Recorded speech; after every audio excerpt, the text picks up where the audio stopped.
Dans une petite ville poussiéreuse d'Israël, non loin des collines battues par le vent, vivait une veuve nommée Myriam. Sa maison était simple, des murs en terre, une lampe à huile presque vide et un silence pesant. Le soleil se couchait lentement, teintant le ciel d'orange et de rouge. À l'intérieur, ses deux fils, Daniel et Joël, chuchotaient. « Maman, est-ce que les créanciers vont revenir demain ?» demanda Joël, la voix tremblante. Myriam détourna le regard. Ses mains tremblaient de légèrement. « Oui, ils reviendront. » Daniel serra les poings. « Ils ne peuvent pas nous prendre. » Un silence lourd tomba. Mais au fond d'elle, Myriam savait la vérité. Selon la loi, ses fils pouvaient être vendus comme esclaves pour payer les dettes de leur défunt père. Elle s'agenouilla, les yeux remplis de larmes. « Ô Dieu d'Abraham, ne m'abandonne pas !» Soudain, quelqu'un frappa à la porte. En ouvrant, elle découvrit un homme au regard profond, vêtu simplement, mais avec une autorité paisible. C'était le prophète Élisée. Derrière lui, un jeune disciple nommé Nathan portait un sac. « Paix sur cette maison !» dit Élisée calmement. Myriam s'inclina. « Homme de Dieu, vous connaissez ma situation. Je n'ai rien. » Élisée la fixa avec douceur. « Rien ? Dis-moi ce que tu as dans ta maison. » Elle hésita. « Seulement un peu d'huile ? Même pas 1 litre ?» Nathan échangea un regard surpris avec un voisin, Ezra, qui s'était approché, curieux. « Comment une si petite chose peut-elle résoudre une telle dette ?» murmura Ezra. Mais Élisée leva la main.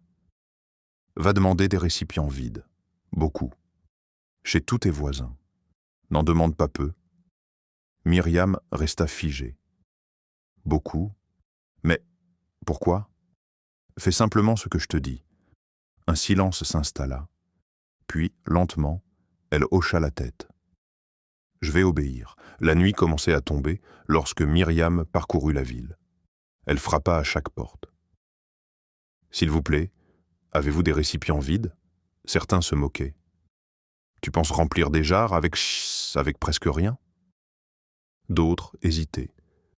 Mais une femme âgée, Sarah, lui tendit plusieurs vases. « Si Dieu est dans cette affaire, ne doute pas. » Peu à peu, la maison de Myriam se remplit de récipients, grands, petits, usés, neufs. Daniel regardait autour de lui, stupéfait.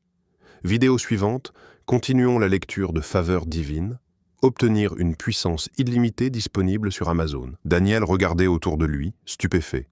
« Maman, il y en a partout !» Joël chuchota. « Et maintenant ?» Myriam ferma la porte comme Élisée l'avait demandé. Le silence était total.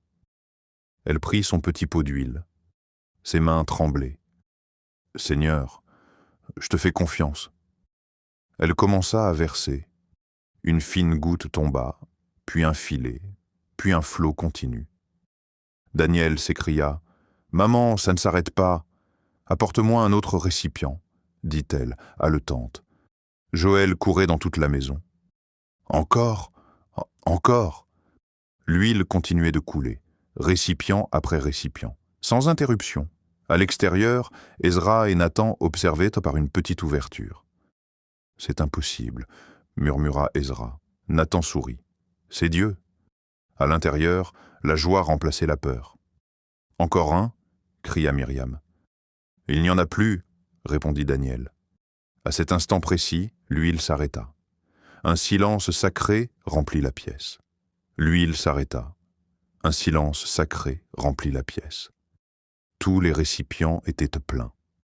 Myriam tomba à genoux, en pleurs.